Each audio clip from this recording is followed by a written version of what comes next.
Hello friends, all in Odia YouTube channel को आपण मानक स्वागत। गवर्नमेंट स्कीम सीरीज रो आज सेकंड पार्ट रे आमे देखिबा पब्लिक प्रोविडेंट फंड बा पीपीएफ विषय रे। यह भविष्य पई किंबा अवसर परर खर्च पई टंका जमा रखिबार एक माध्यम, किंतु प्रोविडेंट फंड रो नाम सुनले जनरली लोक माने भाबंती यह तो केवल चाकरिया लोक मानक पई, किंतु आपण जानिछंती कि प्रोविडेंट फंड रे टंका रखिया पई हेले आपण को केवल भारतर नागरिक हेबा ही यथेष्ट। आपण चाकरी करिथांतु अबा निजर किछि व्यवसाय करथांतु, आपण भविष्य पई टंका प्रोविडेंट फंड रे जमा करि परिबे। एहाको पब्लिक प्रोविडेंट फंड कुआ जाय। एथिरे टंका जमा करी आपण टैक्स रिलीफ माने कर छाड़र सुविधा मध्ये पाई परिबे।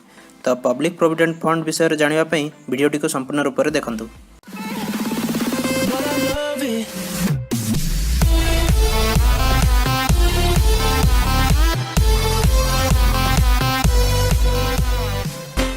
केंद्र सरकार द्वारा 1968 मसीह क्षुद्र जमा एवं कर छाड़र सुविधा को आखि आगे रखी प्रथमे प्रणयन करा जाइथिला। यह गोटे 15 वर्षीय योजना। 15 वर्ष पर यह प्रत्येक 5 वर्ष करी अनिर्दिष्ट समय पर बढ़ा जाई परिबो। यह पोस्ट ऑफिस किंबा बैंक रे खोला जाई परिबो। यही जमा खाता द्वारा आपण ट्रिपल श्रेणी कर छाड़ सुविधा पाई परिबे, माने जमा करिबा टंका ता सह जमा टंका उपरे अर्जित सुध एवं जेउ टंका शेष रे उठाइबे सब किछि उपरे कोनोसी प्रकार टैक्स माने कर लागिबो नाही। जणे लोक जे कोनोसी बयस रे एही अकाउंट खोली परिबो। एपरिक जे मानकर ईपीएफ माने एम्प्लॉइज प्रोविडेंट फंड अकाउंट अछि से माने मध्य एही अकाउंट खोली परिबे। आपण पीपीएफ अकाउंट मात्र गोटिए ही खोली परिबे। जदि भूल वशतः गोटे रु अधिक अकाउंट खोली तेबे द्वितीय अकाउंट रे कौनसी सुध मिलिबो नाही। एहाकू प्रथम अकाउंट सह मिसाइबाकू हेले फाइनेंस मिनिस्ट्री रो अप्रूवल नेबाकू पड़िबो। पीपीएफ अकाउंट जणे नाबालक नाम रे पिता किंबा माता गोटे अकाउंट खोली परिबे। आपण जेते जनकर अभिभावक से समस्तଙ୍କ नाम रे गोटे गोटे अकाउंट खोली परिबे। एबे आमे जानिबा एही अकाउंट रे केते टंका डिपोजिट करा जाई परिबो।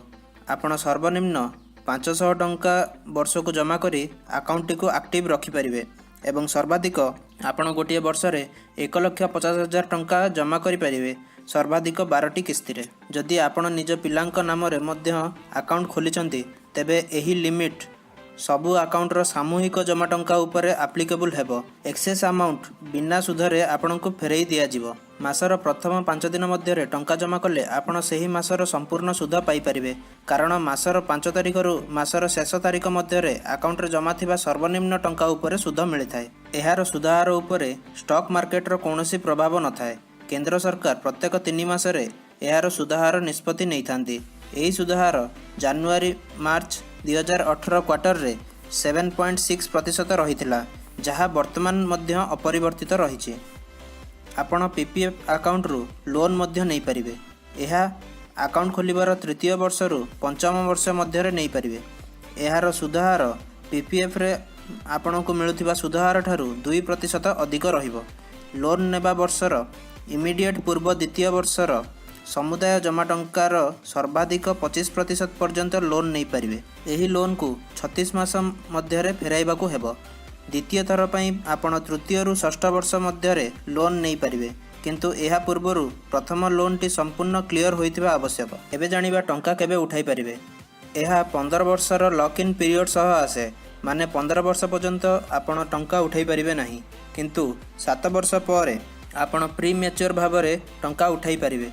टंका उठाइबा वर्ष ठारू इमिडिएट पूर्व 4 नंबर वर्ष रे जमा थिबा टंकार 50% अथवा पूर्व वर्ष रे जमा थिबा टंका मध्यरु जहाँ कम सेतिकी टंका सर्वाधिक आपण प्री मैच्योर भाबे उठाई पारिबे।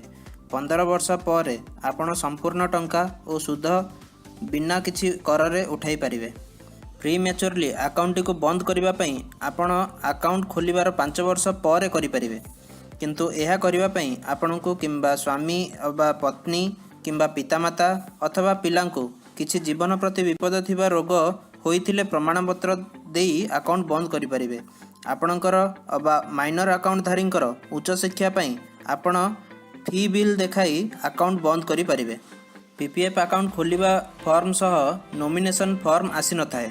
आपणको अलगा फॉर्म नंबर ई भरी निजर नॉमिनी चयन करि परिबे। एही अकाउंट रो गोटे लाभ हेउची एथिरे जमा थिबा टंका कोनोसी ऋण सुझिबा पई कोर्ट केस करी नहीं पारिबे नाही, किंतु आपण जदि इनकम टैक्स रे ठकेई करिथिबे ତେବେ ସରକାର ଏହି ଆକାଉଣ୍ଟରେ ଜମା ଥିବା ଟଙ୍କା ସେ ବାବଦକୁ ଉଠାଇ ନେଇ ପାରିବେ। ଶେଷରେ ସାରାଂଶ ଦେଖିବାକୁ ଗଲେ ଏଥିରେ ଟଙ୍କା ଜମା କଲେ ଆପଣଙ୍କୁ ଏକ ବିନା ରିସ୍କରେ ସୁଧ ମିଳିବ, କିନ୍ତୁ 15 ବର୍ଷ ଏକ ଲମ୍ବା ସମୟ ହୋଇଥିବାରୁ ଆପଣ ଇକ୍ୱିଟି ଲିଙ୍କ୍ଡ ସେଭିଂ ସ୍କିମ୍ ବା ELSS ଟ୍ୟାକ୍ସ ସେଭିଂ ଫଣ୍ଡରେ ଟଙ୍କା ଜମା ରଖିଲେ ଅଧିକ ସୁଧ ପାଇପାରିବେ, କିନ୍ତୁ ELSS ମାର୍କେଟ ଉପରେ ଡିପେଣ୍ଡ କରୁଥିବାରୁ ଏଥିରେ ରିସ୍କ ଟିକେ ଅଧିକ। କେତେ ସୁଧହାର ପାଇବେ ତାହା କହିହେବ ନାହିଁ। ତେଣୁ ଆପଣ କେବଳ ଗୋଟିଏ ସ୍କିମ୍ରେ ଇନଭେଷ୍ଟ ନ କରି ନିଜ ସେଭିଂସକୁ କିଛି PPF ଏବଂ କିଛି ELSSରେ ଇନଭେଷ୍ଟ କରିବା ଭଲ। ଆପଣ ଏହି ଭିଡ଼ିଓଟିକୁ ସମ୍ପୂର୍ଣ୍ଣ ଦେଖିଥିବାରୁ ଅଶେଷ ଧନ୍ୟବାଦ। ଭିଡ଼ିଓ ଭଲ ଲାଗିଥିଲେ ଲାଇକ୍ ଆଣ୍ଡ ସେୟାର କରନ୍ତୁ। ନୂଆ ଅପଡେଟ୍ ପାଇଁ ଚ୍ୟାନେଲକୁ ସବସ୍କ୍ରାଇବ୍ କରନ୍ତୁ ଓ ବେଲ୍ ଆଇକନକୁ କ୍ଲିକ୍ କରନ୍ତୁ। Thank you.